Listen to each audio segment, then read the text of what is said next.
Hello and welcome to Salute Your Sports. Common and Chef here with Tom Castleman, and we've got a great show for you guys. Stephen Curry went 0 for 9 on threes. The Warriors lost, right? No, they didn't. Golden State took a 3-2 lead as they beat the Celtics behind a huge game for Andrew Wiggins. We'll break that game down as well as game 6 in this series and the finals as a whole. Does Boston have any chance to come back, or is the NBA trophy going back to Golden State? Not just the NBA, we've got the NHL Stanley Cup. We'll make our predictions, a little US Open golf, betting locks of the week, sports trivia. I've got a great one. A lot of stuff to get into this program. I am fired up. Can't wait to get started. Tom, how are you doing? I am doing really well. Unfortunately, due to work, not able to watch Game 5 of the NBA Finals, but of course, kind of watching through some highlights. First thing I looked at was the box score. And of course, my eyes were drawn to the person that we suspect is going to be NBA Finals MVP, Steph Curry, and looking at his line and seeing 0 for 9, was it, from 3, under 20 points for the game. And that Golden State still was able to win the game was absolutely, I was just like, I don't even know how this happens. I had to read up on the game stories and everything. So I'll go to you, Common, for this to start it off. Tough shooting night for Steph Curry. First one that he's had in a long time, perhaps all of the playoffs. I believe this breaks a streak of, I think it's 244 games in a row where he made at least one three-pointer. So that streak is now over. I didn't even know that was a streak. It's just three-pointers and Steph are so ubiquitous that I don't even think of him not having one in a given game. How was Golden State able to pull this one off with Steph being as cold as he was from beyond the arc? Crazy. The number I've written down, 233 straight games. But 33. Yeah, whatever it is a whole lot. It's actually 132 playoff career games. He's made a 3 in all of his playoff games. Multiple threes in 38 straight playoff games. 7 of 22 overall shooting. Only 2 of 3 from the free throw line as well. 16 points, a brutal night. In his defense, he did have 8 assists, only 1 turnover. But obviously, Steph Curry was the reason they won the previous 2 games they won, not the reason they won this game. It came down to several things. First and foremost, I think Andrew Wiggins was definitely the star. 26 points for Andrew Wiggins, 13 rebounds, a former number 1 overall pick, and he played like it. Efficient from the floor as well in the game, 12 of 23 shots. Klay Thompson, the other Splash Brother, stepped up, 7 of 14, 5 of 11 on threes for 21 points. Draymond Green had his best game of the series, which isn't saying much, but hey, 8 points, 8 rebounds, and 6 assists. The Warriors will take that. Gary Payton II had 15 off the bench. Jordan Poole had 14 off the bench. So obviously the Warriors role players stepped up. However, this was so ironic because all series long, Steph has been on fire. Jason Tatum has been ice cold. This game, Jason Tatum finally shot the ball good. 10 of 20 from the floor, 5 of 9 from 3. 27 points for Jason Tatum, 16 for Curry, and the Warriors still win by 10. We can talk all day about the Warriors role players, Andrew Wiggins all day, but the biggest key to victory was a combination of the Warriors defense and the Celtics offense, or lack thereof. We'll get into this in the next segment, so I'm not going to spend a ton of time on this, but 94 points. You are not going to win an NBA Finals game in 2022 scoring 94 points. Boston averaging 103 points for the series. That's despite 120 in game 1. So simply put, the Celtics are not scoring the ball enough. Tatum did play good this last game, but Tatum and Brown as a whole are not shooting efficiently enough, and they're not getting enough help from their teammates. Outside of that fourth quarter in game 1 where they scored 40 points, Boston has consistently not scored enough. The one other game that had 116 was because they rebounded so good, and it was mostly off second chance opportunities. So they're not scoring enough. They're not shooting well enough. And if you can't score in the NBA, you're not going to win. Warriors locking down on defense and Boston missing shots was the reason why they won, despite a dreadful game from Steph Curry. You allow 104 points in the NBA, you should win the game. Boston did not. Absolutely. There's a couple different things that I was kind of like peeking at as I was going through the box scores, as I mentioned. And a couple things jumped out to me. I mean, Celtics shot about 34% from three, which is pretty decent, especially in playoff basketball, compared to Golden State only shooting 22.5% from beyond the arc. But the biggest difference is if you look at the shot attempts, 88 shot attempts for Golden State, 75 for Boston. It's just like, okay, it's kind of odd. How is there such a disparity? You go further down that box score, it's the turnovers. 18 turnovers for the Boston Celtics as compared to just 6 for the Golden State Warriors. So when you're giving up 12 more possessions, 13 more shots on those possessions, even though they were shooting a better clip from three, even though they were actually having, between Brown and Tatum, a pretty decent night from their stars, they just weren't taking care of the basketball enough. You take away about half of those possessions, you give those back to Boston. We have a much tighter game, perhaps one that Boston wins. It's absolutely inexcusable that Boston loses the game that Steph Curry's cold. You cannot lose the cold Curry game in the NBA Finals. No. It's just that's one you have to have because it's only going to come around once in a given series. I highly, highly doubt that we're going to see Steph have another cold night in Game 6, or if there is a Game 7 in Game 7. I don't think we're going to see this kind of performance from him again. So for Boston, you had a golden opportunity at Golden State to seize a pretty sizable advantage with a 3-2 lead heading back to Boston. And even if you need to come back to Golden State, you've already won their, Game 1 of the series. You could have won Game 5. I don't necessarily think there would have been all that much pressure on Boston on the road, given that they would have picked up a couple victories in that scenario. They're still going to have to win one in Golden State if they're able to hold on in Game 6 to win the series. But the turnovers, the extra possessions are absolutely what killed them in this game. And I know, like, one of your favorite phrases, and you text it to me all the time, is that great offense beats great defense. It does. And on an individual single situation, yes, it can. But as you saw with Golden State with Steph Curry, great offensive players, great offense can go cold. Great defense doesn't have an off night because defense is all about effort and it's all about smarts. It's not something where That's if fair. the mechanics are a little bit off. So on the whole, and we've seen this the entire series, Golden State's been kind of within the same point range every single game. It's almost like the Elam ending in some sort of effect where Boston has that target of somewhere in the mid 100s, and that's well below what Golden State typically scores in a given game. Boston just has not been able to get over that point total. So it's a combination of, like you said, bad offense from Boston, not taking care of the basketball, and then great defense on Golden State, not to mention the role players. But I thought that those were like the biggest reasons that Golden State was able to survive a really off night from Steph.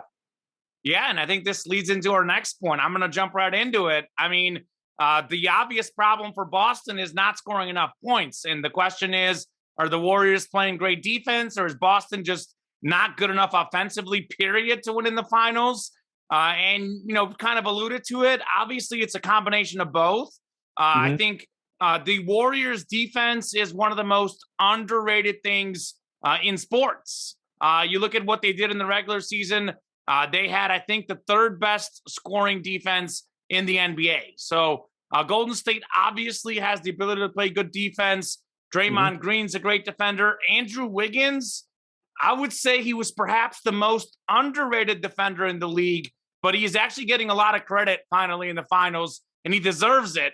We talk about his offense, all the rebounds he's getting, all the points he's scoring, but his defense is great.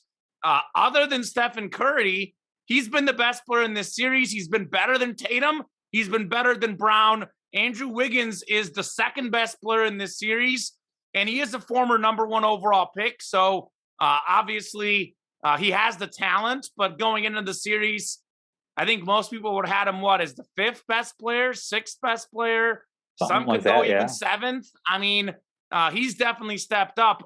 But I think one problem with Boston, and you kind of alluded to this with the turnovers, is they don't have a single great ball handler. They really don't. Marcus Smart isn't a traditional point guard.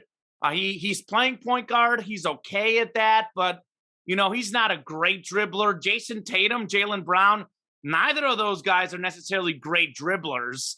They've both had high turnover totals. They don't have that floor general, that guy that's just going to command the game like a Chris Paul, like, even Curry, like a great ball handler. I know Curry may get turnovers when he tries to be flashy, but he hasn't gotten turnovers this series, and we know he can dribble the ball. So that is part of the problem against the pesky defense with the Warriors. Even Stephen Curry, I know we don't think of him as a great defender, but he's always been great at getting steals. That is a statistic that Steph Curry is always really high on, and everyone on the Warriors is capable of getting steals. So part of it is matchup driven, the Celtics not having a ball handler against a really good perimeter defense for the Warriors. But part of it is just not enough points. 94 points in the last game, 97 the one before that. And particularly, it's Boston's 2-point shooting that's been an issue. And this is an area that we thought maybe Boston down low can out-physical the Warriors. That hasn't really held true. There was one game where they had a huge rebounding edge, 47-31 in game 3. But Tom, for the series, 206 rebounds for Golden State, 218 for Boston. So we take out that one game with that 16 rebound edge advantage. Golden State, over the other 4 games in the series, actually has more rebounds. And part of that is to scrap and hustle. And Andrew Wiggins is the biggest example of that, because he's had double-digit rebound games 2 in a row, I think. And Boston is actually shooting 41% from 3 in the finals, which is excellent. They're only shooting 43.7% from the floor, though.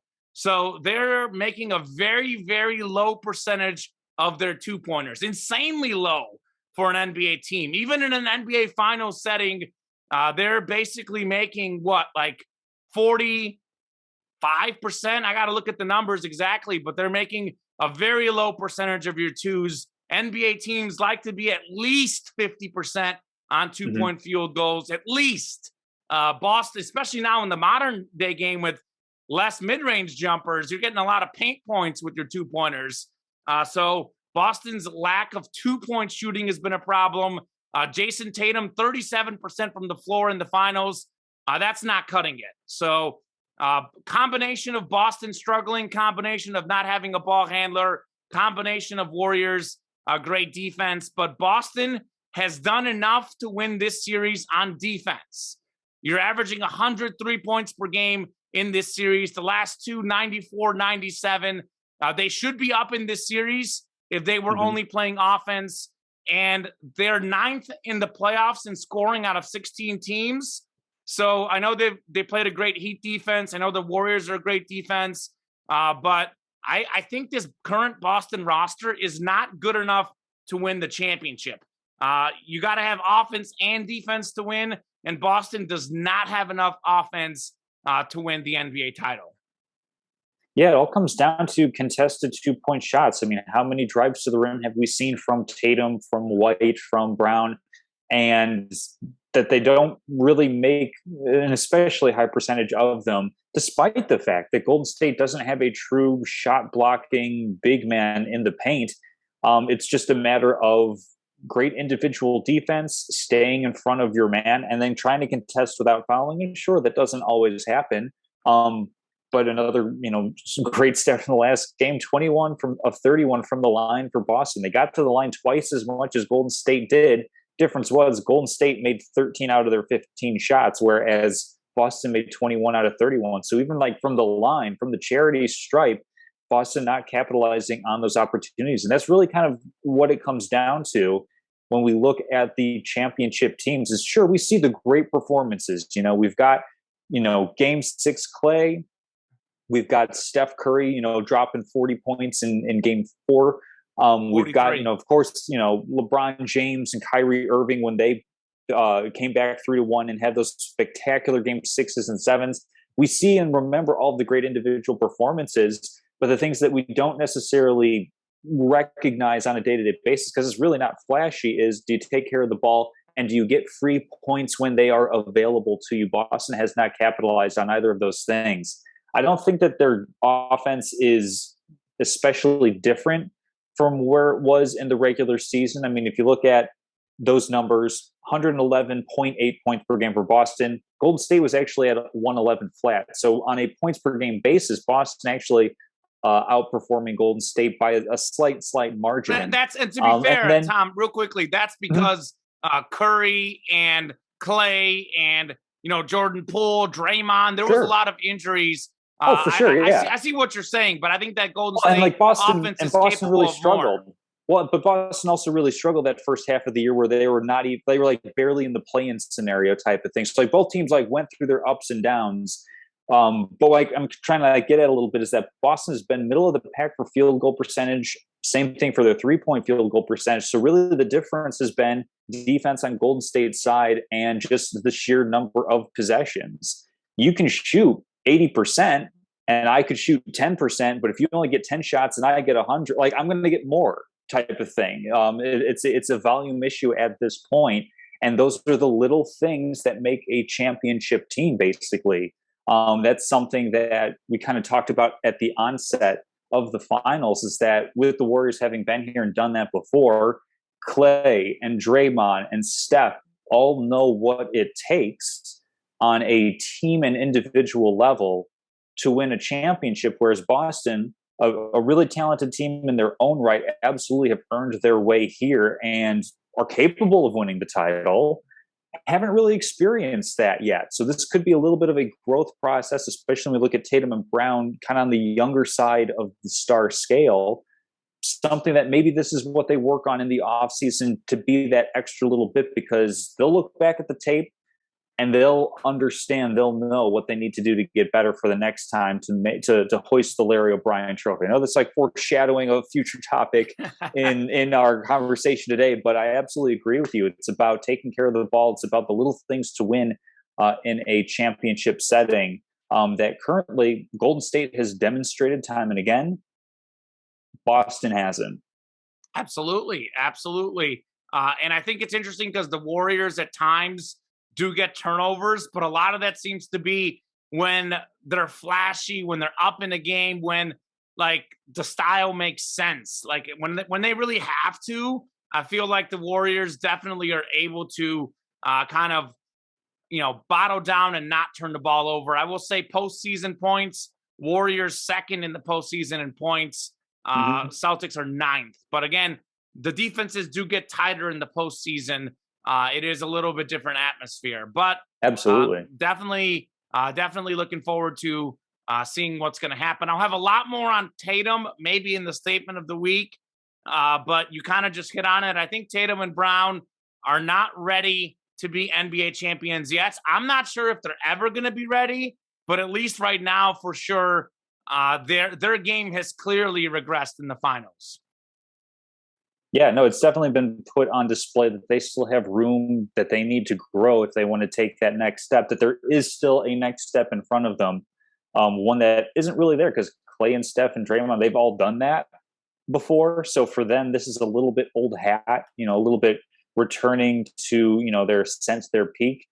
Now, basically what we're seeing in the playoffs is Golden State telling Boston, you got a little bit farther to go, young fellas. Yep. So Game 6 coming up on Thursday. I'm just going to kind of glom the next two topics we have together because answering one is going to lead to the other.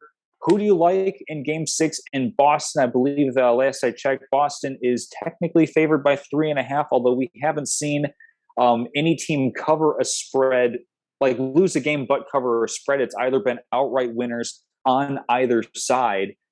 So do you like Golden State to close it out in Boston? Do you think this one's coming back to Golden State for a Game 7? I think that would be on Sunday. Yeah. Sunday.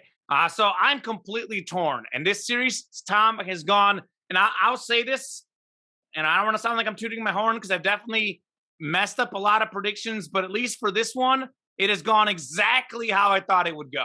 I thought they would split the first two games in Golden State. To be fair, I thought Golden State would win game 1, Boston game 2, but I thought they'd split in Golden State. I thought they would split in Boston. I thought Golden State would win game 5 at home, and then it would go down to game 6 or game 7. You probably remember in our finals preview, I told you where I was so extremely torn whether Golden State would win in 6 or 7. You know the stat. I think it's now 27 straight road playoff series with the win for Golden State. I knew they were going to get a road win at some point.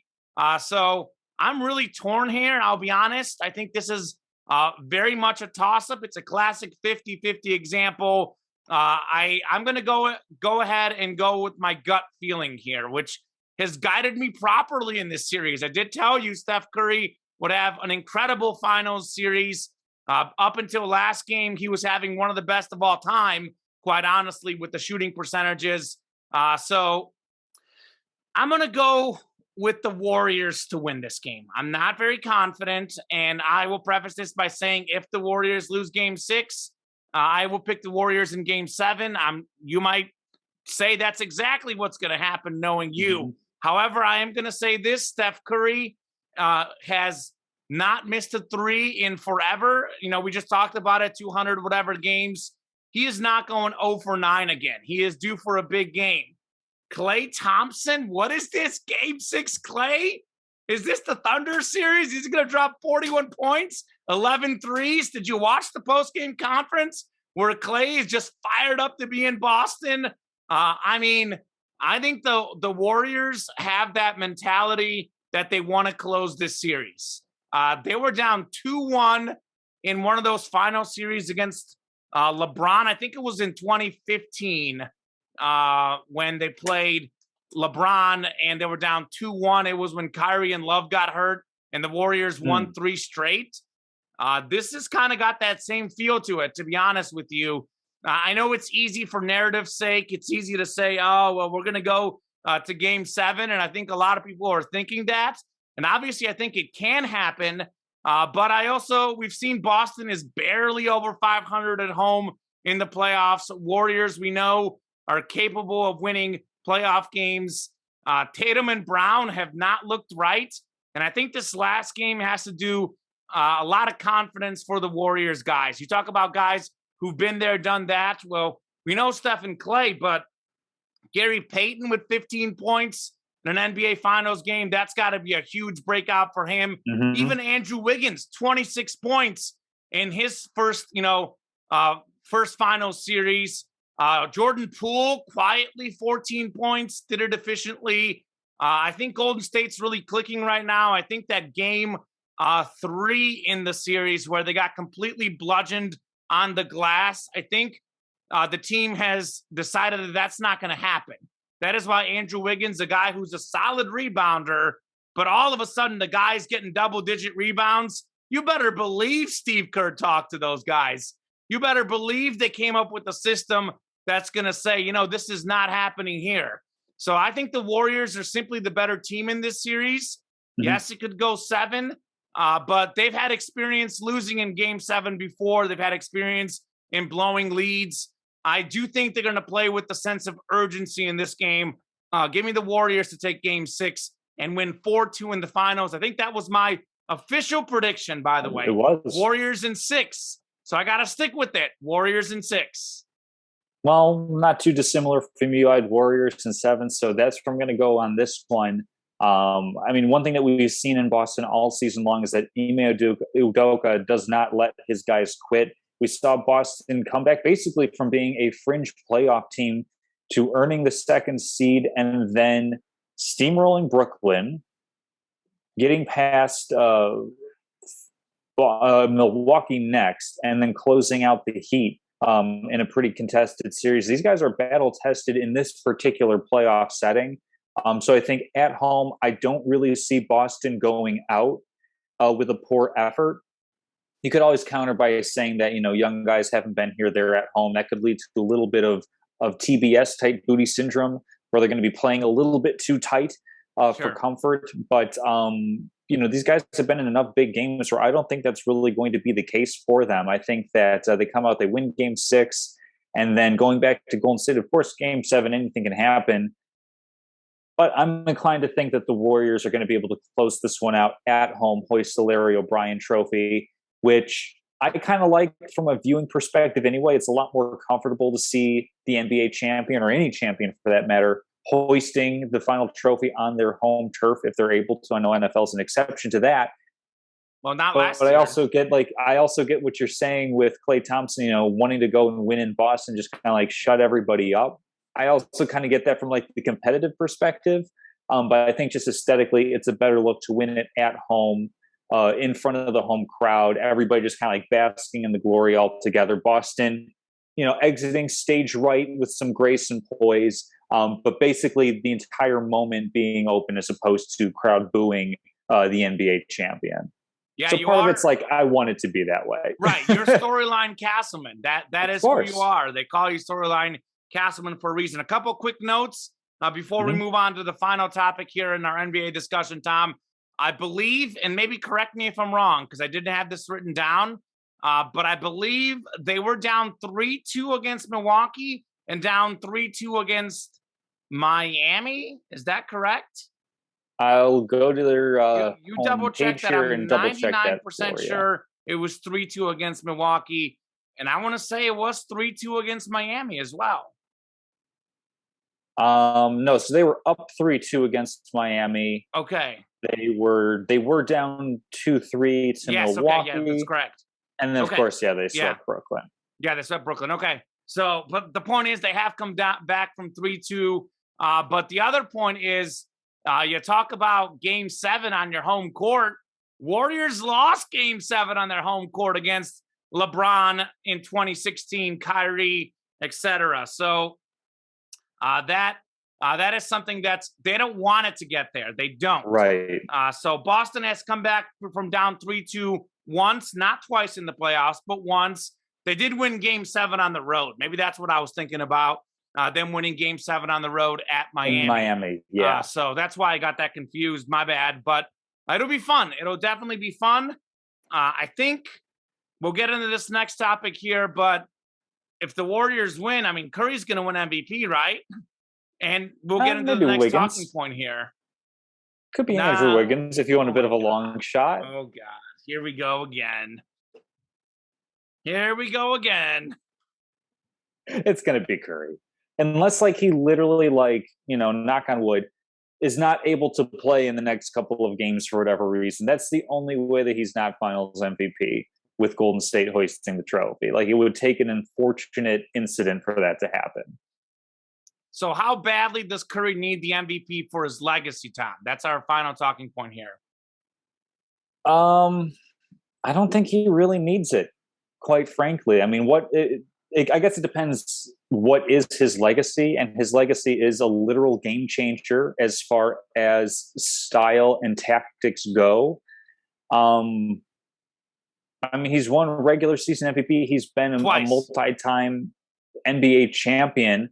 I don't necessarily think if you want to check off all the boxes of career achievements, that might be a nice thing for him to have. But I don't think that he's necessarily giving any side eye to Andre Iguodala or anything like that. I think that he's pretty comfortable with the legacy that he's built up. He doesn't strike me as the type of person that necessarily needs that.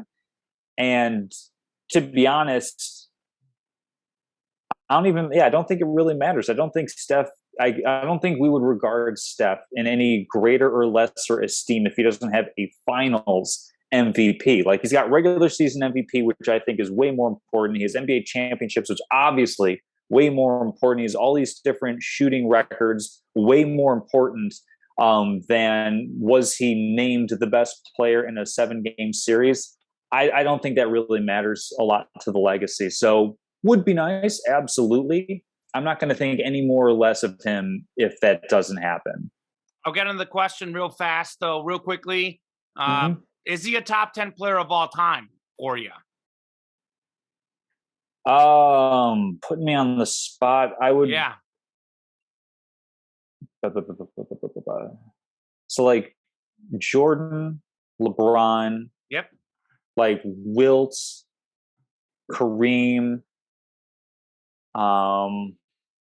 Like Larry it's Bird. difficult because yeah, like Larry Bird, Magic Johnson. So I'm up to 6 already.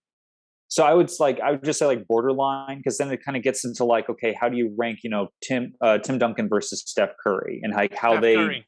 Steph how Curry they for ran me. the game. Steph Curry for But me over Tim Tim Duncan Duncan. was so good for Tim so Duncan like was different possessions, fantastic. different era. Shaq, Fantastic. Shaq over Steph. See, I got Shaq over Duncan personally. I don't Sure. know. Yeah, that's what I'm. Shaq versus Steph, that's hard. I mean, obviously, all three of those guys are really close. Obviously, different eras, different positions. I'd say like But yeah, borderline. He's in the discussion for top 10, but I'm sure there's other like older players that we're not thinking about. Like, Isaiah Thomas was pretty dominant from what I've not as heard. good as Steph Curry. Not as good as Steph Curry. No way. No way. I mean, know from it's a guys who different played era, the but game. no way.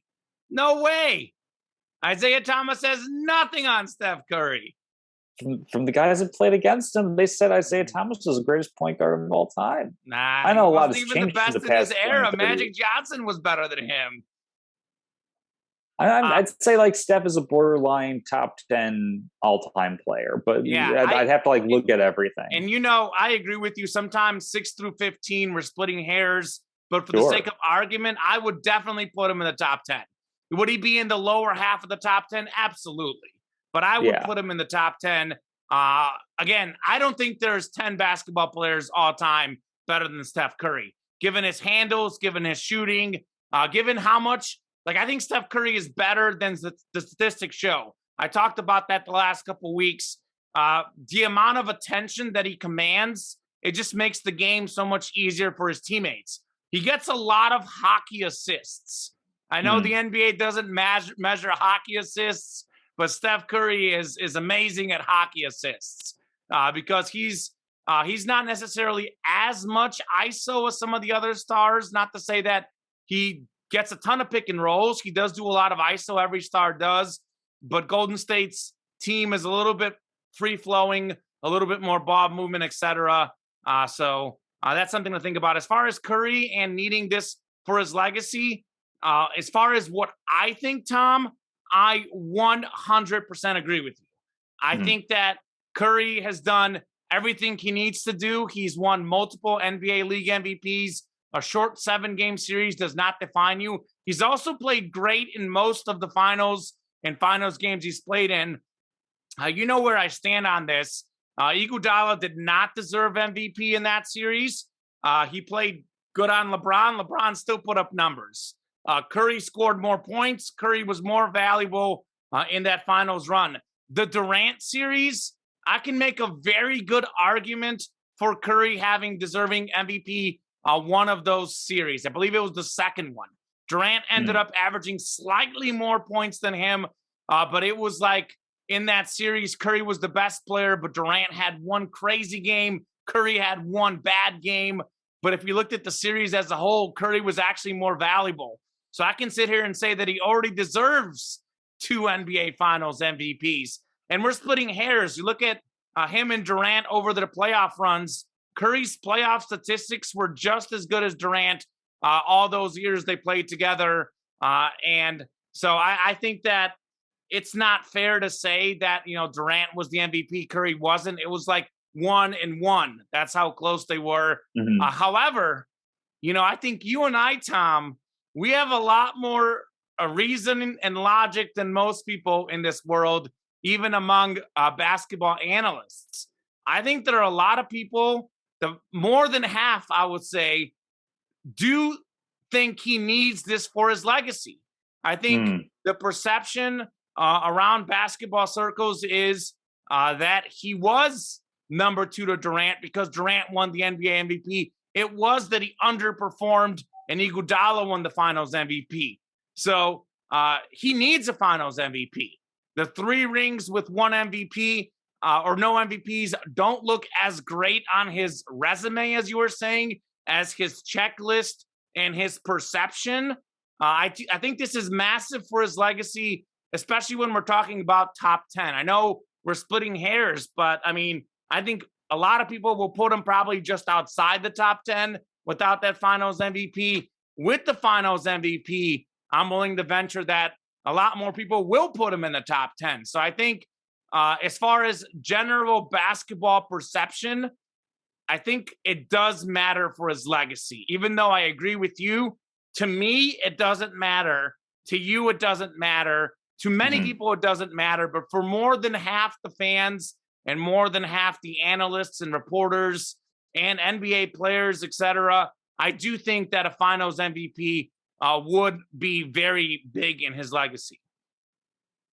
For reference, ESPN has Steph Curry as the 16th best player of all time. But he's still From going. Still going, yeah. Like Yeah. there's guys like Moses Malone, Dr. J, Hakeem Ahead of Olajuwon in those front of guys. him. Yep, ahead of all Kevin those Durant guys. is ahead of him. So, oh no, that's a great debate. Durant or Curry. I gotta say, I gotta wait till they finish out their careers because that in itself is a debate. I think Durant and Kobe are the modern day guys who I group in that same category as Curry. You know how I feel about Kobe. Kobe, fantastic father. He was a great basketball player. RIP to a legend. But I've always felt that Kobe got overhyped. You know, you look at his career points per game. He's not in the top 5. He just played forever. Like, he didn't win finals. Talk about winning finals MVPs. Shaq was the finals MVP in a lot of those seasons, 3 of those. And Kobe was out there shooting about 40% in the 2 finals MVPs he did win. So actually, for me personally, I probably put Curry slightly ahead of Kobe. I know that sounds crazy to a lot of people, but I think he's in that discussion. I look at Durant, Kobe, and Curry as the best perimeter players. Dwayne Wade maybe a little bit behind them. I think D Wade belongs in that discussion, especially when healthy. But that's his comparison group. That's the guys he's competing with, to me, for the top 10. I think most people will definitely have Kobe ahead of him. I don't necessarily agree with that personally. Absolutely. Well, that wraps up the NBA portion of the show today. We've got 2 main events coming up that we're going to be touching on. We've got the U.S. Open tournament coming up, but first we will go to the Stanley Cup, where Common, I believe you've been on the Tampa Bay Lightning to three-peat this entire postseason. Or did you start with somebody else? I know I started with Flames and I moved over to Avalanche. Were you with the Lightning all along, or you had somebody else? Yes and no. I kind of was split between that first series. I think I might have had the Leafs, but I said the winner of the Leafs Lightning series would win the whole thing. That sounds right. So I was on the Maple Leafs. Then I converted over to the Lightning. You were on, I think, the Flames. And then you converted to the Avalanche. So it's a matchup of our converted teams in the Stanley Cup final. Our second chance teams. So will you be? I will say this. I think we both had the Warriors to win the finals before the playoffs started. Am I correct? I know I did. I think you did too. I had Warriors coming out of the West, but I had Brooklyn there to beat them. That would have been fun if we had the Kevin Durant, Steph Curry talk. But and that could have been the debate going head to head. And by the way, real quickly, just final note on that: Durant had miserable statistics against the same Celtics defense. Curry has been shredding the Celtics. So rough year for Durant. Yeah, not a good year for him. But a quick recap for both teams. Colorado Avalanche, how they got here, sweeping the Nashville Predators, winning 4 out of 6 games against the St. Louis Blues, and then sweeping the Edmonton Oilers, really talented team. A really fun series with a lot of goals going back and forth in that one. That's how the Avalanche have gotten here. The Tampa Bay Lightning, 7 games took them to beat the Toronto Maple Leafs before they swept through the Florida Panthers, and then topping the New York Rangers 4-2. So, Common, I imagine we're probably going to be sticking with our adopted camps right here. What insights do you have for the NHL Finals? I believe starting Wednesday evening. Yes, that is correct. So I think we can draw a lot of parallels in the NBA Finals and the NHL Finals. I think I know Golden State's had a couple years where they haven't won. I know Wiggins and Poole are new to all this, but the core is there. Curry's there. Steve Kerr's there. Clay and Draymond. Lightning, I mean, they've won the last 2. Their core is even more recent, more updated. Kucherov, Stamkos, are phenomenal goal scorers, phenomenal points guys. Vasilevsky is amazing in goal, and he seems to be that guy who like lifts his play from the regular season to the postseason. I think those are very valuable guys in key moments. A guy that's a very good goaltender in the regular season, but in the playoffs, he looks like Marty Brodeur, Patrick Waugh reincarnated. I mean, he takes his game to the next level. He's like Guillermo Ochoa in the World Cup, Mexico's goalie. He's like not that big of a star for 4 years. The World Cup comes along. He's insane. Vasilevsky, a bigger star during the regular season than Ochoa, but he is incredible in the playoffs. He's had some amazing games in the playoffs. He's helped them win 2 cups, and they have a lot more experience. The Avalanche have a fairly young team. They haven't been in this setting forever. I mean, I think 01, I think I saw online, and I remember that team in 01. I think it was Ray Bourque, the longtime Boston Bruin, went over to the Avalanche, helped them lift the Stanley Cup. So Avalanche are favored in this series, which is crazy to think about. Think about that. Tampa has won back-to-back Stanley Cups, and they're the underdog in the Stanley Cup final. Maybe because Colorado's at home on the home ice. Maybe because Colorado only has 2 losses in the entire playoffs. I talked about it last week on the show.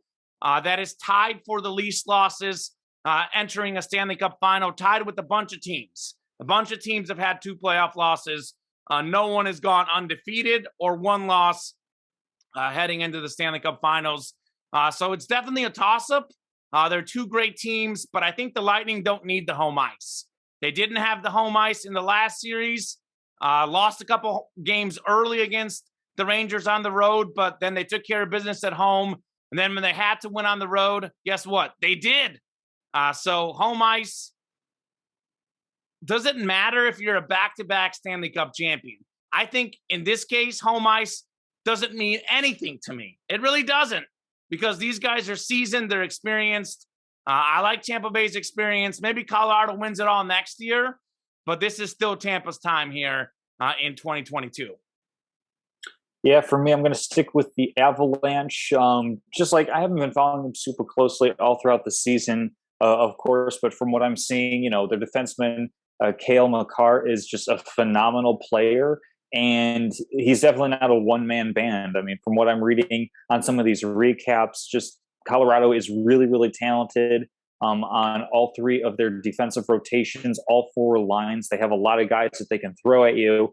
And then goalie play, honestly, this is kind of surprising that they've gotten this far in the playoffs. They have a 1 goalie, Kemper, who is 6-2 in the postseason, and then Francouz 6-0 in the postseason. So not necessarily one single outstanding goalie, but there's kind of a nice thing where, like, we see on occasion, if a goalie's having a rough day, gets pulled, Colorado can easily go, hey, if one guy is either injured or if one guy's just not performing well, we can go to the next guy and be just as confident that we're going to be getting quality goalie play as we were out of the first guy. So I like the depth that Colorado brings to the table. I like the fact that they've steamrolled a couple of opponents throughout the playoffs, and even with St. Louis in that game or that series went 6 games. They won that series in pretty convincing fashion. I don't know if at any point folks thought that St. Louis had a particularly outstanding shot. So I think in this case, this might be the tightest series that Colorado is going to be facing. It will be. But we've seen them in single score games. We've seen them in games where 14 total goals are scored. They have a lot of poise, and they play well on both sides of the blue line. So I like the Avalanche to win this one. I think this probably goes 7 games. I think that'd be fair and just in a series between a really good team this year and a really good team for the past couple of years that could easily be hoisting up the Stanley Cup for the 3rd time in a row, which hasn't happened since, you might say, it was like sometime in like the late 80s or something like that. The Islanders it's been a while. 4 in a row, I think, but it might have been the last time a team has won 3 in a row, I think, is also the Islanders. I know in hockey, the Islanders, I know won. I saw this on Sports Center. They were showing last 3 peats, and I know Islanders won 4 in a row. and I want to say it was the 80s. You may look this up while I'm talking, but Right. real quickly to your point, it's a classic. The goalie thing is very interesting because I think it's a classic thing. Like if you've got two instead of one, is that like a great scenario or is it a bad scenario? Because you don't know who your clear guy is. I lean more on the bad scenario in this case when we're talking about the Stanley Cup final, the magnitude of it. The Lightning have a guy that they can rely on in their net. So actually, the Lightning goaltending, I think, is an edge to me in this series, especially since Vasilevsky's been there in the Stanley Cup the last 2 years. But definitely could go either way. I know typical storyline Castleman taking Avalanche in 7. So I'll storyline this for you. I'll take the Lightning in 7. Sounds good. Well, we've got the U.S. Open tournament coming up, largely overshadowed by the founding of the LIV Golf Association, whatever that tournament is. Stupid. Backed by the Saudi Arabian government, bringing a lot of golfers, luring a lot of golfers away from PGA with really big signing bonuses. I'm sorry? Greedy golfers. Are you surprised Phil Mickelson's in there? That's why. Doesn't he have like a history of owing a lot of money on gambling? Yes. Like to the point where it's kind of sort of a problem. He gambles way too much. Like me, I'm a regular person. I place a $200 bet, $100 bet. Like that's well out of my league. I hate doing it. It happens once in a while. This dude is placing $100,000 bets all the time. Mm-hmm. He's losing more than almost anyone. Phil Mickelson's got a lot of gambling issues. Yeah. Yes, well, this whole storyline has been overshadowing the LIV, or the LIV Tour has been overshadowing the U.S. Open, as just about every golfer has had to, say their piece on it. They've been asked about it. Obviously, it's a really huge story, but unfortunately, is overshadowing the actual golf itself on what's looking to be a pretty challenging course, from what I understand, at the Country Club in Brookline. So. Common, who are you liking to come out of this field? Are you going to be sticking with your guy, Rory, who I believe is the odds-on favorite, or are you going a little bit farther down the board? Yeah, so a lot of times I like to pick the number 3 favorite. It's like my favorite thing to do in golf. I think last tournament, Rory was like maybe number 3 favorite in the Masters, and he got like second place. So I wasn't far off on my pick. I am going to go with Rory, and it's interesting that you brought the whole LIV situation or whatever they call it up, because Rory is one of the most demonstrative guys in support of the PGA. He actually made a lot of comments in his post-game conference recently about this subject exactly. So Rory McIlroy, I've got it at PointsBet. I saw the odds online. It's plus 1,100. Justin Thomas plus 1,200.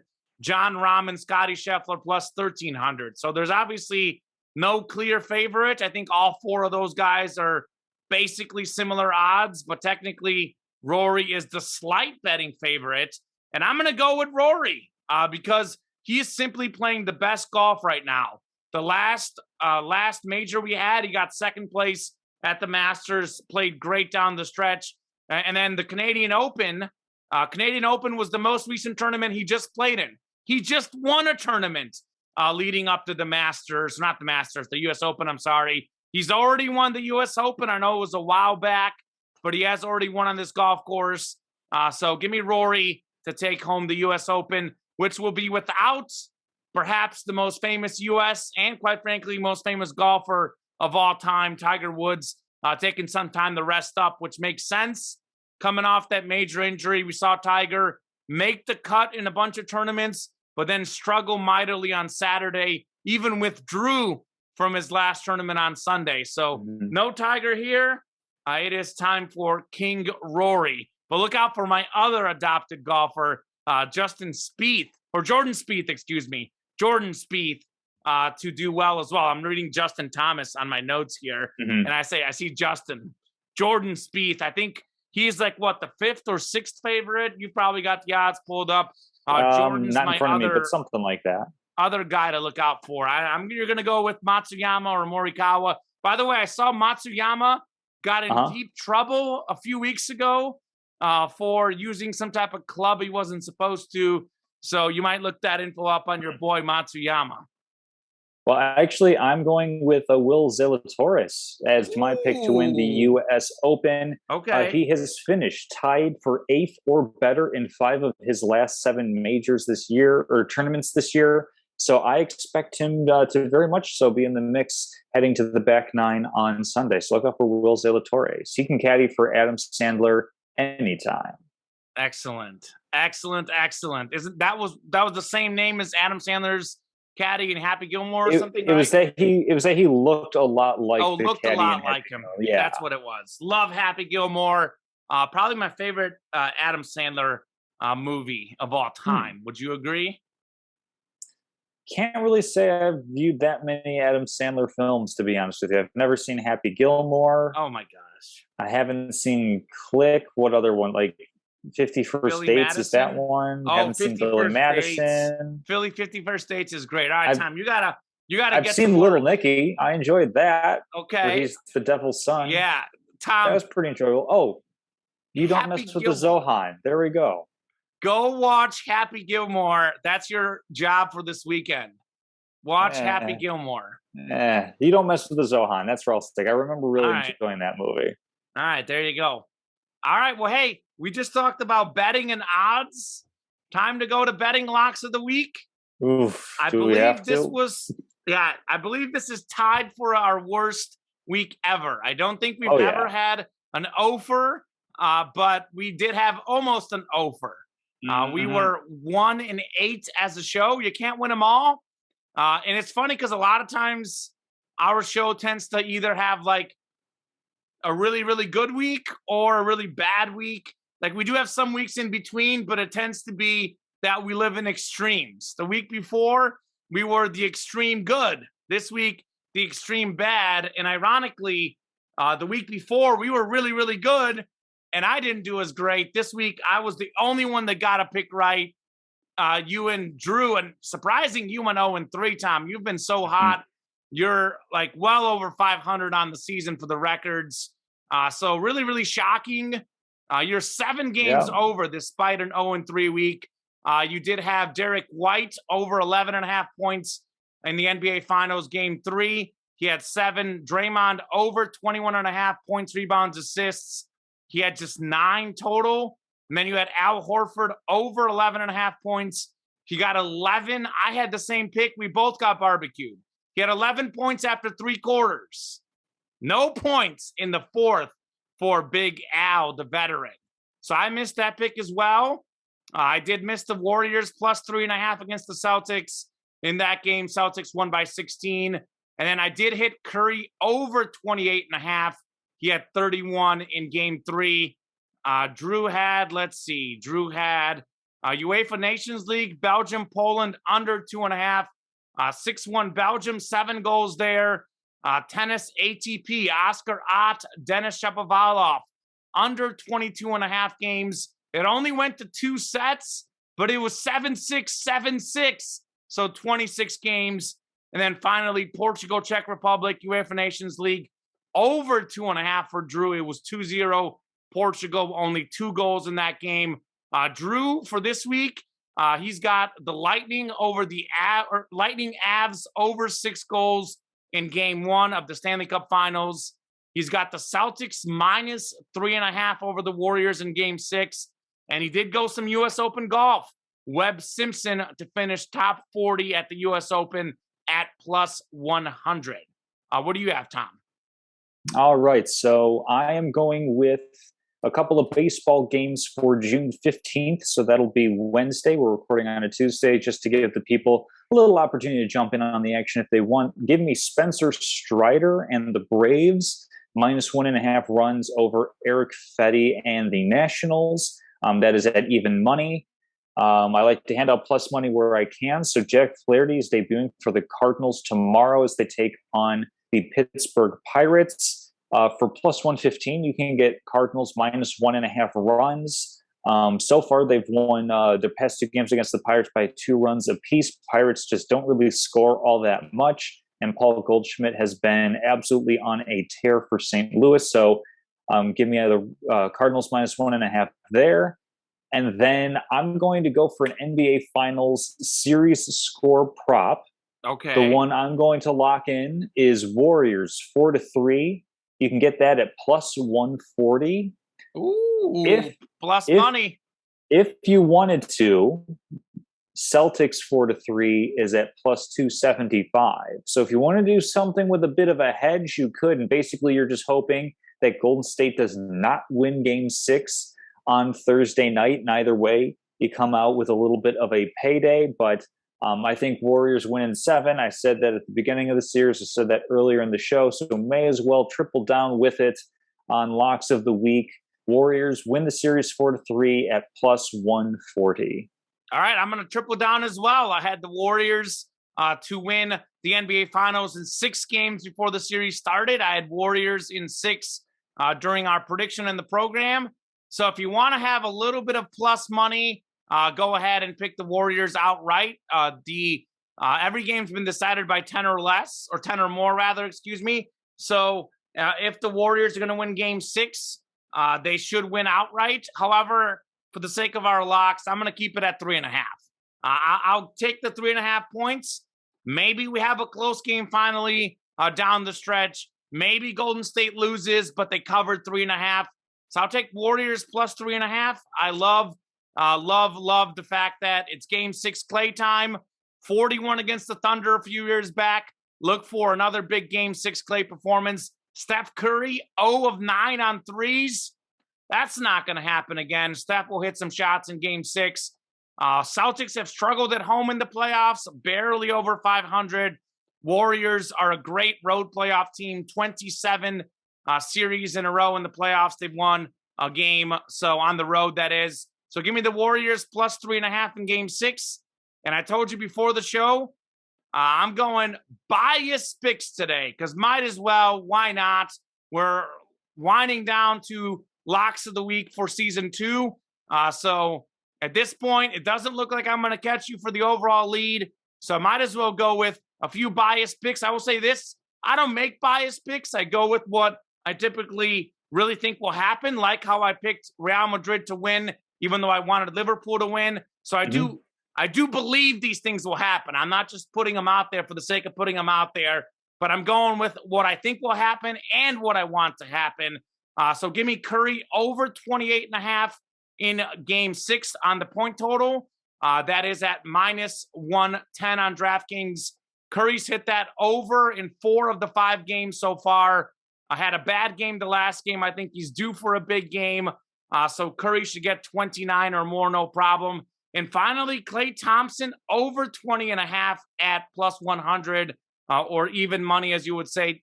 Tom, Game 6 Klay, I've talked about it multiple times on this program, but he's actually heating up in this series. 18 and 21 points in each of the last 2 games. He shot the ball well in the last game, 7 of 14 from the floor, 5 of 11 for 3. Look for 21 or more for Klay, 29 or more for Steph. So obviously, I think they're going for at least 50, probably 60 between the two of them. Sounds good. So that brings us to trivia for this week. I mentioned before we started recording that mine is baseball based, and I know you really like that. So I'll just jump trivia right in with Marlins starting pitcher Sandy Alcantara has pitched at least 7 innings in 7 straight games. Okay. And this is the thing that just boggles my mind about where baseball is today. Only 2 other pitchers have accomplished this feat over the past 5 seasons. Wow. That's right? sad. So first off, that's mind-blowing in and of itself. But bearing that in mind, can you name the 2 pitchers that Sandy Alcantara is joining in that distinguished company? Yes. Max Scherzer. That's one. And Justin Verlander. Not Verlander. Okay. Strasburg.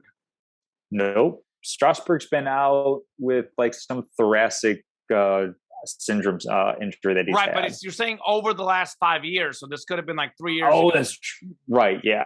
Yes. Yeah, but no, not Strasburg. Okay, so I love that I got Scherzer first. Kershaw. Mm-hmm. Not Kershaw. Garrett Cole. Nope. You're in the right neighborhood as far as quality of pitcher, even I if this figured. guy may have Great fallen pitcher. off Oh, in the Noah year or two. Syndergaard. Getting a lot warmer as far Fell as off. degrees. Oh, Jacob DeGrom. Jacob DeGrom is the second one. Yeah. So yeah, Yeah, those are the only two guys who have that's accomplished that sad. feat in the past 5 seasons, which is just mind-boggling to me. It speaks to this era of bullpenning where everybody's got to, you face a lineup twice and then you're out of the game. I'll tell you this though, in Game's changed. 2019, which was fairly recently ago, Mhm. the Nationals won the World Series, riding Scherzer and Strasburg, and they pitched big innings in the playoffs Sure. and the World Series. That's why those were the first two guys I guessed, because I remember that Nationals team really rode their starters. So it proves that you could still do it. Teams Yeah. just don't want to. Makes me think of the 05 White Sox, Tom. I know that's probably one of your favorite One of runs. my favorites, yes. I remember when it was like everyone was going 7 innings on that team, like Burley, El Duque. They had Contreras. They had so Jose many different guys. Contreras, Mark Burley, John Garland, Freddie Garcia was the main rotation, and I believe it was they ran off 4 complete games in a row. They lost Game 1 to the LA Angels in the American League Championship Series. Yes, that's what it was. And then every game after that, all the starters went 9 innings. And then, of course, in the World Series, Ozzie Guillen coming out of the bullpen, arms wide, arms high. He wanted Bobby Jenks playing Big to Bobby close Jenks! that out. Big Bobby Jenks! That was great. That was like my favorite World Series winner. Of course, because I'm a Sox fan, but also the way in which they won it. It was just absolutely fun. So that was my trivia. I completely agree, Tom. I love the starting pitchers pitching deep in the game. So they're the best pitchers for a reason. That White Sox run was amazing, by the way. I definitely agree for sure. Especially because it was so lightning in a bottle, because it wasn't really like they had a bunch of prospects that came up together. It was just a bunch of guys that just all happened to be hitting peak stride at just the right time. You look at that team, you have you don't have a single Hall of Famer on that team. You have some borderline guys with Mark Burley, Paul Konerko, but beyond that, it was just guys that happened to be really good at the same time and just jiving together. So Joe Grady, Aaron Rowand, AJ Pierzynski, bunch of good, not great players. I agree. Which is what you could do in baseball. You could have the great players, the Angels with Trout and Ohtani, and you see what happens to them. They're under 500. So bunch of very good players does get the job done. All right, my sports trivia, Tom. What have you concocted for me today? Yes, so this is in the spirit of talking about Curry and not having won a Finals MVP, which he's gonna win. I've got a little statistic for you and a question. What player has the most career NBA Finals points without ever winning an NBA Finals MVP? Total career points. Not a modern day guy. That's my first clue. I'll start to eliminate a bunch of guys, not waste your time. You and I definitely never saw him play unless we saw highlights on the internet or something. We never saw him play. Would it be maybe Moses Malone? Not Moses Malone. Okay. Although, this guy was before Moses Malone, which helps you a little bit. We're going old school. I was going to say might be the same era, but he was the era right before Moses Malone. I don't think they crossed paths, but if they did, it would have been very briefly. Okay. I'm not really great at differentiating the eras, so this might be completely off. Pete Maravich? Not Pete Maravich. Not Pistol Pete. Yeah, Moses Malone and this guy did not play in the same era. Even farther back than that. Just because this was one of the answers to last week's trivia. Is it Bob Pettit? Not Bob Pettit. Okay. Wow. Really old guy. So I'm obviously scored a lot of points. So Hall of Famer. Hall of Famer, absolutely. Didn't win a Finals MVP. Well, maybe he didn't win because he was teammates with Kareem. Would it be Oscar Robertson? Nope. Ooh. This guy, this is wild, played in 7 NBA finals, and he lost them all. Well, I know Jerry West is famous for only winning one, but he also won. He's also the only Finals MVP who lost the finals. Correct. So it's not Jerry West. That means it's probably a Laker.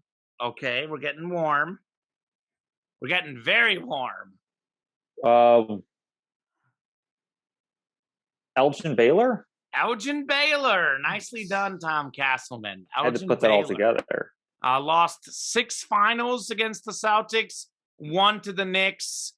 Never won Finals MVP. 1,161 career points in the finals. That's actually the 5th most points in NBA Finals history. Impressive. Very impressive. Yeah. Wow. So respect that Elgin Baylor, one of the all-time great players in the NBA. Yeah. And unfortunately, he was never able. Well, the Celtics back then were winning everything. And he lost Bill Russell, to Phil Jackson. Phil Jackson. 6th on the all-time list for ESPN. Yeah. Bill Russell, 6th greatest player of all time.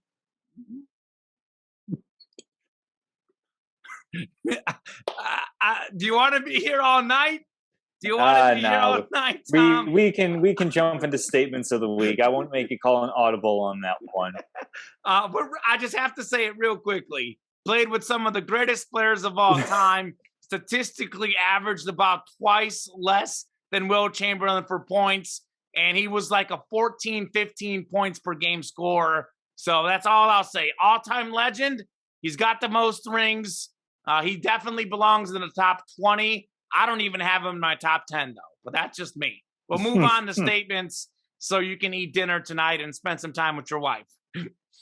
Let's see. So for me, statements of the week, there's a bunch of different ways that I could go with this. But I'm going to go for quantity over quality. I don't have any especially strong takes this week. I do. But I'm going to go with this LIV golf tournament thing, the sports washing that Saudi Arabia is funding, basically. Terrible. I mean, everybody has a price. I guess I can't necessarily fault someone for having their price met to defect, such as, say, Dustin Johnson or someone like that. Like, if the money is so good, I guess I get it. Fine, whatever. I don't have to like it, though. So not a big fan of the LIV golf tournament and everything that is trying to paper over, in particular, a government or royal family that had a journalist assassinated. On much smaller scales, one of the anthem singers for the College World Series has been informed that he will not be able to sing because he did horns down during the softball World Series. I think that is also ridiculous. It was he was cited for unsportsmanlike behavior. This has been a thing. Like, you can do a lot of different things to celebrate, say, for example, touchdowns in college football, but you can't do this. I'm booted off the internet, Tom. Yeah, I'm booted. Sorry. There is one at this point, unfortunately, maybe 2 hand gestures that get you penalized. One we're all very well familiar with. One has been unfortunately co-opted by some extremist groups. But there are 1, maybe 2 things that you can do with your hands that get you tossed out. Horns down should absolutely not be one of them. And then the last little thing I'm hitting on, White Sox are an absolute mess when it comes to coaching, managing.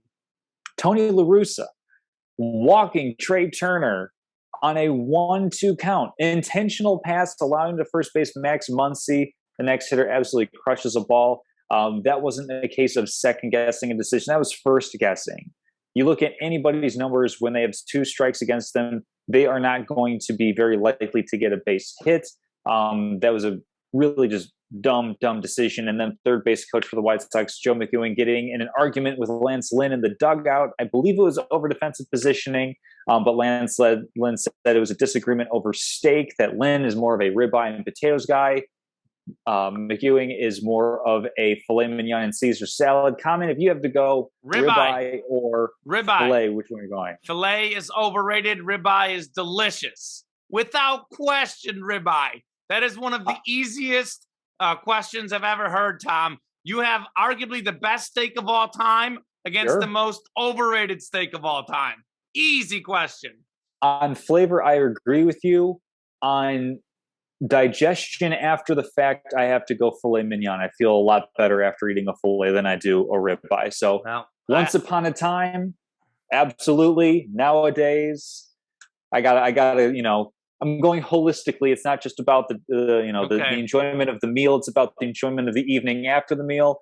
I got to go filet on that one. All right. Well, hey, I'm going flavor all day, ribeye all day. My statement of the week is a little bit bold.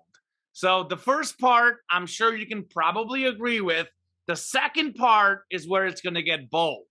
So my statement of the week is Jayson Tatum is not a first-tier star. He's not a top 5 player in the NBA. I think right now that's not a big debate. Sure. But I'll say this: Jayson Tatum will never be a top 5 player in the NBA. He will never be a first-tier player. That's not to say that he can't have a great career. He ends up being top 10 to 15 player in the league for 10 to 15 years. Maybe he makes the Hall of Fame, given how easy it is in the NBA. Like, that would make him as a great historic NBA player if you make the Hall of Fame. But he's never going to be a top 5 player, never going to be a first-tier player. He's never going to be an MVP. He'll never win MVP in this league. He might get in the top 5 in voting because Boston will have a lot of great seasons down the road. And you know how much team record matters for those awards. But realistically, looking at top 5 players in the league, he's never going to get there. He's young. He can grow. He's shooting 37% in these finals. I know nerves are part of it. That's not okay. But I've been watching him in the finals and the previous series. And something you said to me, Tom, on this show, I keep watching it and I'm like, man, Tom is right.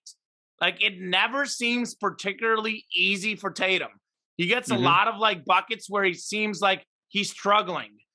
And I'll say this, when you look at some of the best players in the league, like the top 5 players, some of the truly great players, they all have something they're great at. Like Steph Curry is great at shooting.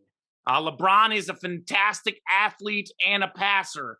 We know Durant can shoot over anybody, both in the mid-range and the 3. I mean, it's like Embiid's got his post moves. Jokic runs the game, both passing and shooting in the post.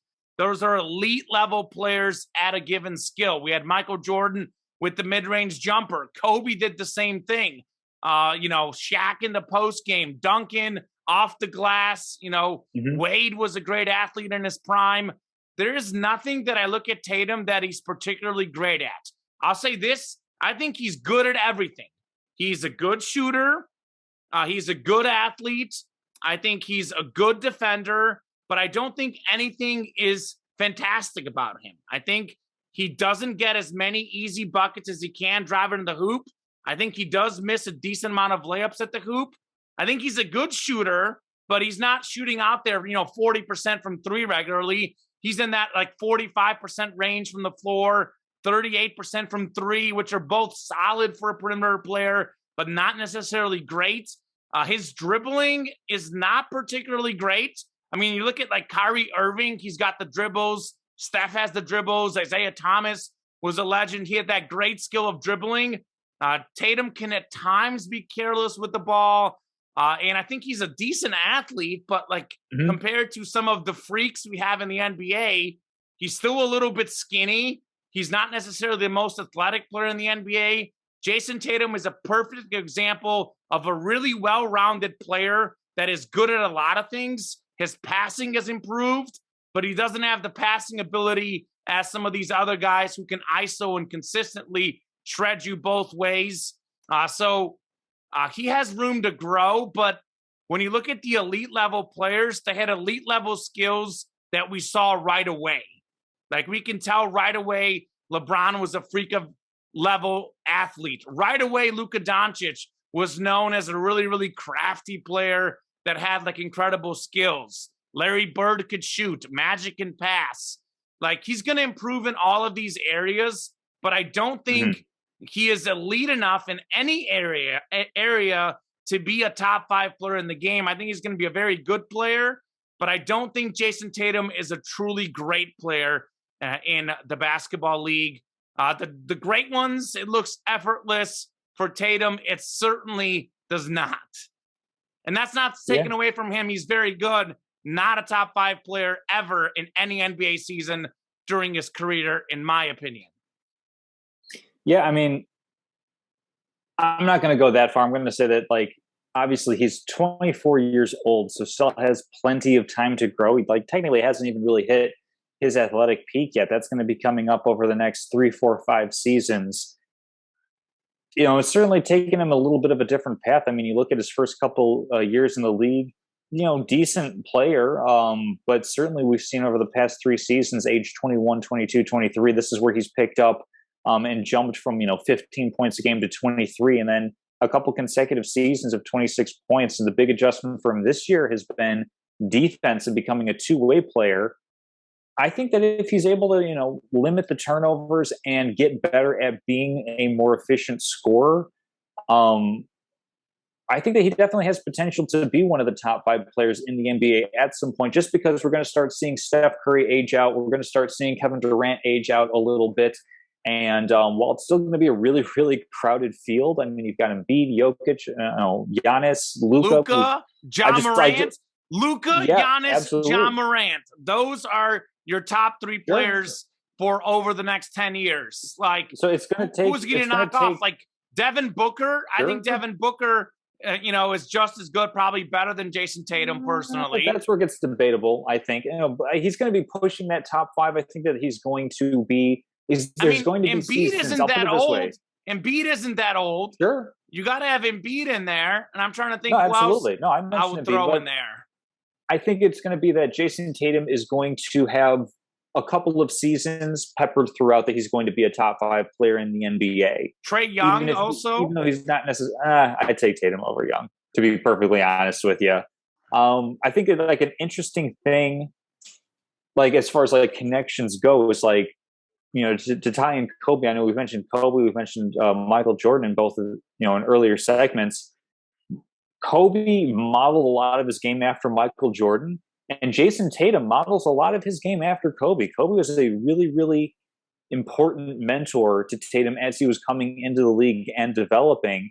So I wonder if that's if that's part of the reason why Tatum's game looks the way that it does, is because what are MJ and Kobe both really, really known for? Hitting tough, contested jump shots and being inordinately good at doing that sort of thing.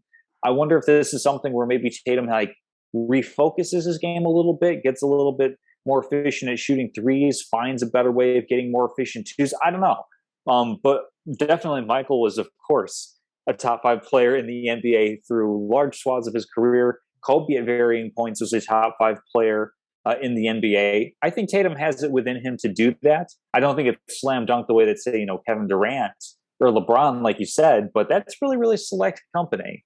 So I think Tatum has it within him. So I won't go as far to say that he'll never be a top 5. I also agree he's not going to be a perennial top 5. I think he's going to have his peaks and his valleys, but he'll be hovering around there. Yeah, so this is where we agree. Statement of the week. Disagree rather. It's a bold statement. That's why I made it. But I could see that happening, but obviously I don't. And I think the massive difference between modeling the game after a guy, and this was the difference between Michael and Kobe, quite frankly. Michael was much better at finishing at the rim, even when he got older. Jordan was a way better athlete than Kobe. When you compare prime Jordan, prime Kobe, like Jordan was in many ways LeBron James before LeBron James. I know that like LeBron is like physically stronger and taller, but like Jordan was so much more athletic than everyone else in the game. Jordan got a lot of easy layups. He got a lot of easy dunks.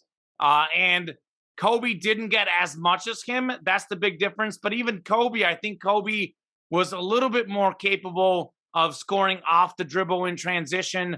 Not saying Tatum doesn't do that and can't do that, but like compared to those guys, I think he doesn't have as many easy ones. And I think his moves aren't necessarily as refined.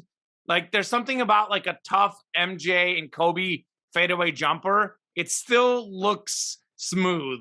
When I see Jason Tatum shooting, And, you know, I have terrible shooting form. So what your form looks like really shouldn't matter. But just nothing about Jason Tatum screams smooth to me personally. So I just don't see him being a top 5 guy. But obviously, time will tell. Yeah. And by the way, Giannis is still pretty young. He's going to be around forever. Oh yeah, no, I can mention those guys. Like I mentioned, Giannis, Embiid, Luka, and there's one other. Ja. Those are like the 4, like right off the top of my head that were like, okay, that's right there. Oh, Jokic as well. Yeah, so like that's 5 right there. 5 right there. No, for that's sure, 5 right there. I think Tatum can push them, and we'll see how Ja continues to develop as well. All right, we'll see. We'll find out. I think that's going to do it for this show, right? Nothing else? Yeah. We'll definitely. I'm all set. Yeah, we're all set. We're going to recap the NBA Finals next week. That'll be the main talking point for the show. We record typically on Tuesdays.